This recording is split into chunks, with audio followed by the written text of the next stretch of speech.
Hey guys, welcome back. So, who out there plays video games? Yes, in my old age, I love video games.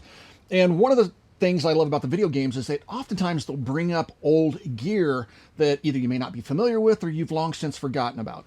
And some of the gear that pops up, like in Call of Duty, are optics like you see on this AK right now. Now, a lot of you folks may not know that this is a real sight, but in Russian nomenclature, this would be known as the OKP7, but this isn't a real Russian sight. This is a clone, and that's what this video is about today. I have a couple of different cloned Russian optics out here that are actually pretty darn good and useful. One in particular, which I'll show you next, and this one. And I want to talk about the pricing, because the pricing, especially on this particular sight, is really attractive. Now, you notice this one had a side mount on it for use on an AK, but you can also get them with Picatinny mounts, which you see here. And we'll show you more about this here in a minute.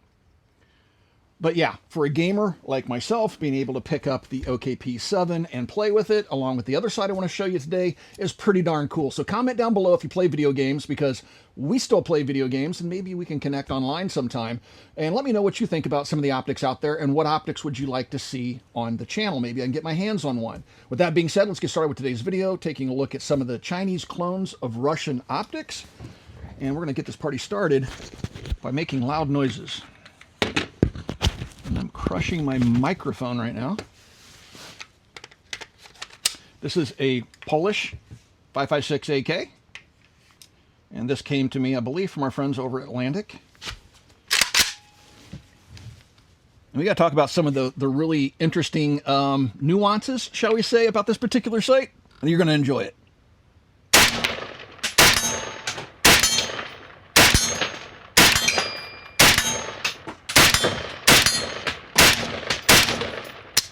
A lot of folks ask me, how can I get involved in the firearms business in that particular community? And one of the best ways to do that is to become a gunsmith. Every gunsmith I know is just overbooked with work. It's a very good living. And so if you would like to become a gunsmith, you need to go to a gunsmithing school or become an apprentice for an existing gunsmith. But Modern Gun School is an accredited college that also works with veterans in the GI Bill, where you can go and get a degree from accredited college in gunsmithing and then go out and start your own gunsmithing business, which I think is a really great option. Again, throughout my entire life, gunsmiths have always been able to earn a really good living, assuming they have a really strong work ethic. So please check out Modern Gun School. I do have a link in the video description below. So Russian optics. I've collected Russian optics over the years. I have quite a few. You've seen them here on the Military Arms channel, and I love the authentic red dot sights and magnified optics and prison sights when I can get my hands on them, but it's almost impossible to get actual Russian optics right now with all the sanctions and the wars going on in Europe and all the other stuff going on. So they've really kind of dried up. You know, 5-6 years ago was kind of the golden era when you could pick up stuff for $300, like the Venezuelan red dot sights that they were using on their AK-103s and stuff like that. All that stuff's long since gone. So that's what prompted us to start taking a look at some of these relatively new, at least to us, Chinese clones of popular Russian optics. Now, the OKP7 that you see here came in this box. And it's funny. So it definitely came out of China. There are really no markings on the box that would indicate a manufacturer, which is common when you're knocking somebody else's IP off. And it just has a check mark next to OKP7-C, which would be the actual Russian nomenclature of the sight. But this is not a real OKP7, okay? Inside, you'll find a knocked off bag. I don't know if this is legit, what the Russian bag would have looked like that it would be issued with. It does have a little cover that goes over it like that. But what's even more interesting is the owner's manual that they include is in Russian. So they cloned the owner's manual right down to the fine Russian print. So who makes it? Couldn't tell you. I can only tell you where it came from. And it wasn't Russia. And how do I know that? Well, the actual Russian sights are quite pricey and hard to come by. These are $150 and they're all over eBay. That is literally where I picked this thing up from. Jason, the cameraman, found one for his AR-15. I showed you the upper. He used the sight extensively in Call of Duty, and I gave him a lot of, well, poop, let's say, for that. I gave him a hard time, like that's the dumbest sight ever. And I remember having a conversation with him. He's like, oh, it's just really kind of cool. Is it a real sight? And I said, yeah, it is. I've just never seen one. Well, he took that as a challenge, and he showed up one day at the range with one of these sights, which then prompted me to go out and get one for the AK. So that's why we have two of them. The other sight that I have out here is a knockoff of the IP87 red dot sight. Now, these are probably better known in real shooting circles than the OKP7s. These sights are something that you'll see the Russians using to this day. The IP87 is actually a pretty robust red dot sight. Now, this one is made by Novus Precision. And this thing at 150 bucks, I'm going to just chalk this thing up to basically being a novelty, right? It's kind of like the fake PECs out there that you can buy. They're 300 bucks that have lasers and stuff in them and white lights and whatnot, but they're not true military grade PEC setups. Well, this is kind of in the same class. So this thing is very toyish, probably airsoft quality, although I've seen other reviews out there where people say that it's holding up just fine on rifles like the KP9 that you see here. The IP87 by Novus Precision, this one's more expensive. This is more like 380 bucks, and they have a magnifier for another 300 bucks that you can put behind it. I haven't picked up the magnifier yet. I just noticed on their website when researching this video today that they're actually on the website and available for sale, so I'll have to pick one up. And that just sets behind it, little 3x magnifier that would go with the IP87. But the reticle on this thing is very sharp, very crisp. It's cleaner than EOTech. Think of a Trigicon HD red dot sight if you've ever looked through one of those. The dot is just razor sharp, very defined edges. That's the way the reticle is on here, unlike an EOTech where you have a very pixelated sight. This has a more high definition reticle. It also has holdovers, 3 different holdovers on the reticle. Now, Novus Precision will tell you that this is a weapons grade sight. They do manufacture and sell these to be used on actual firearms. Novus will tell you that they made this thing, even though it does have, you know, Russian markings on it. They've cloned the look. It varies slightly from the actual Russian sight in appearance, but it'd be very difficult for most people to tell that this is a clone versus an actual IP87. But this thing I have 2 of, and I have them on a number of different firearms. They've held zero extremely well. They're very well made. They seem to be very robust and durable. This, on the other hand, oh boy, where do you start with this?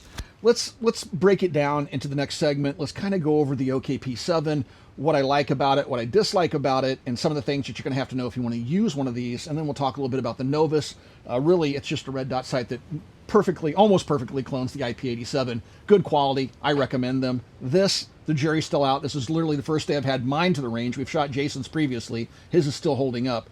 But there's some really quirky issues with this thing. Let's talk about that next. So what can you expect for your 150 bucks? Well, not much, other than a really cool looking optic that, yeah, if you're a gamer, is going to scratch that itch for you. But let's kind of take a look at some of the quirkiness of the sight. First of all, the biggest issue I have with it is this is your lens. You can see how it's held. It's very flimsy and it has this sheet metal guard around it to protect it, right? But here's the thing. The emitter's back here, and if you're used to using red dot sights, you'll find this issue of parallax, right? So if you're using a typical red dot sight, like an aim point or an RMR or something like that, you don't have to have the dot perfectly centered at most typical fighting ranges. You don't have to have it perfectly centered to hit the target. Now, you'll have slight amounts of parallax shift. We've talked about this extensively in past videos, where if you move the dot, your head where the dot's on the very edge of the lens, you might see about a 1 or 2 inch shift at 100 yards with higher end red dot sights. With this thing, if you do not have that reticle perfectly centered in that round lens, you're probably going to miss the target at 50 yards. If you have it just slightly off center, up, down, left, or right, you're probably going to miss the target.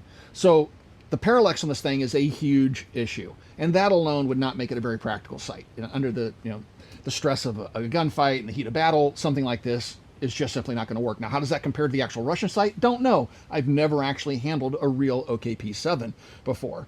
Hopefully it's a little bit better quality. And let's talk about the quality. So it appears to have traditional Soviet, if you will, manufacturing, where it has a cast body that has this crinkly finish applied to it. It's probably something as bad as ZMAC, who knows? But you can see it has that crinkly finish, which, I mean, looks good, right? I've seen that before on actual Russian optics. This is your power switch. There's no detent. It's just this brass plug that slides up and down, a little bit of friction. And so there's nothing to lock it in the on or off position. This is on and this is off. Your adjustments for windage are on the left-hand side, and then the elevations on the top. To go up, go clockwise. To go down, go counterclockwise. To go right, go clockwise. To go left, go counterclockwise. So that's fairly intuitive because the markings on this thing are such that unless you speak Russian, you're probably not going to figure it out. The battery compartment is right here, and it uses 2 of these 357 LR44 type batteries. And you can pick these up at CVS and Walgreens and stuff like that. That's where I found those. It did not come with a battery, probably because it's some sort of import restriction. Now on the front of it, you do have a light sensor, very high quality. So this will adjust the brightness automatically of the reticle based on ambient light around the actual red dot sight itself. Then there's the mount.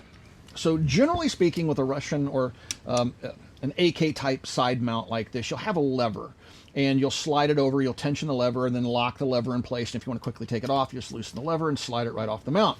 Well, they've omitted that for this. You just have a simple screw. There's no stop, so it won't like stop on the mount like most Russian sights will slide to a point and stop, then you flip the lever. You just have to know where it's supposed to stop, where it'll properly clamp the side mount, and then tighten it down with a screwdriver. So it's just really chintzy. And speaking of chintzy, this little polymer protrusion is where your laser emitter or your LED emitter is at. And it is polymer, and it does stick off. It almost looks like a switch that you want to flip. Don't push on that, because chances are you'll break it very easily. And yeah, so that's the quirkiness and what you're going to get for your 150 bucks. Do I like it? Yeah, it's fun to come out here and play with. It really kind of stinks for a rifle, because if you're trying to shoot past 100 yards, because that whole parallax issue, it's really kind of a joke. Good luck hitting 300 yards. Probably with practice I could figure it out. It does appear to hold 0 if I can remember to really focus on keeping that reticle centered. Now the chevron in here, there's different types of reticles that are available. So the one that this one has is the reticle that I would play with in Call of Duty. And so you have like a chevron on top, then you have these little stator lines on the side. All right, then these are the other types of dots that are available apparently. They didn't check which one this was. I just got lucky and got the one I was actually hoping for. So, what do I think of it? Neat novelty, and I'll keep it around and play with it, and if I break it, I'll let you guys know. But yeah, there's just really no other option unless you want to try to find an actual Russian site, which I may try to do at some point down the road. It just, I'm not going to spend a whole bunch of money knowing just how bad this particular one is. Even if the Russian one's slightly better, it probably wouldn't be worth the $500, $600, $700, $800, whatever they might go for. I have no idea, because yeah, the quality of this thing is janky at best. So with that being said, let's quickly go over some of the features of the IP87 from Novus Precision. All right, so the Novus Precision sight, as I've already mentioned, is a much higher quality red dot sight, something that you can put onto a firearm and expect it to work and give you good service. Some of the features of this are that you have your power on button knob, if you will, over here on the side, and you can see that it has different settings for the brightness.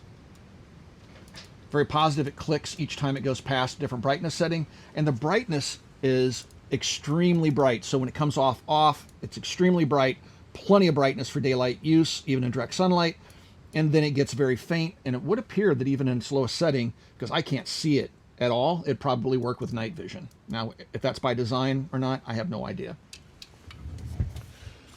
It uses a standard AA battery. This is the standard battery compartment right here. And it even shows you with a little pictograph on top which way to orient the battery. Now with the OKP7, the clicks on it are mushy. There's slight detents as you're making adjustments, very faint. And this has better detents. So when you're making adjustments to this sight, very positive detents, very positive clicks. And so it's much more trust-inspiring than the OKP7 is. The overall build quality, as I've already mentioned, is high quality. It's either machined or cast aluminum, it would appear. It has a very solid feel to it. The clamp is very solid. Now, keep in mind, guys, these are much more expensive, but again, this is designed to be an actual rifle sight, so it's probably going to hold up. I have 2 of these. I've had my oldest one, which I believe is this one, for well over a year, and I've had no issues with it whatsoever. So would I recommend something like this as a go-to sight? No. still I wouldn't. I would recommend getting something, even budget-wise, go with the Primary Arms red dot sight or something like that, or one of the $99 SIG red dot sights over something like this. But in terms of clone builds and something that you would want on a rifle like this, it's going to make a lot of sense. And again, I've had very good luck with it. Hopefully, knock on wood, that continues. So one thing I didn't point out about the OKP7 is the fact that, like a lot of Russian optics, it's not centered over the bore. It's ever so slightly off the left-hand side of the rifle. Makes zeroing a bit challenging for some folks and not ideal. Now, the AR-15 version or the 1913 rail version is a little bit different. It is not over the center of bore either. It kind of hangs off the left-hand side of the rifle. You can see how it mounts to the pick rail. So you can put this on your AR-15 or anything with a 1913 rail on top, or you can go with the side mount like you see here. It's also worth noting, I've called this a red dot sight. In actuality, this is a green dot and the IP87 is a red dot. I don't know if this is available in red or not. I just picked the first one I found. It appeared at the time, at least when I bought this one, they were all green, so maybe that's just the case. I couldn't tell you. All right, so what do I think about these sights? They're fun for clone builds, and that's why you see them on the rifles that you see them on now, especially this one. This one, again, I think that it would be fine for regular use. This one is a little bit gimmicky, but still an awful lot of fun. Let me know what you think in the comments down below. Would you put something like this on your rifle just for fun? Now keep in mind, guys, I've said this many times over the years, you're allowed to have firearms and accessories that don't serve a tactical or practical purpose. They're just fun to own. And cloning is one of those things that's a lot of fun. And why go out and spend 3, 4, 5 times as much money? I don't know what the real item goes for, when you can pick up something like this, scratch that clone itch, and not go broke doing it. So let me know down in the comments if you think this type of stuff is fun or not. If you guys like to support us here at the Military Arms channel so we can continue to bring you content like this, please consider becoming part of our Patreon family. There's a link in the video description below. Right here on YouTube, you got the support button underneath the video player you're watching right now. You can mash that support button and support us right here on YouTube in the age of demonetization. I want to thank you guys for 17 years of support. Swing by, check out Copper Custom, and we'll talk to you guys soon.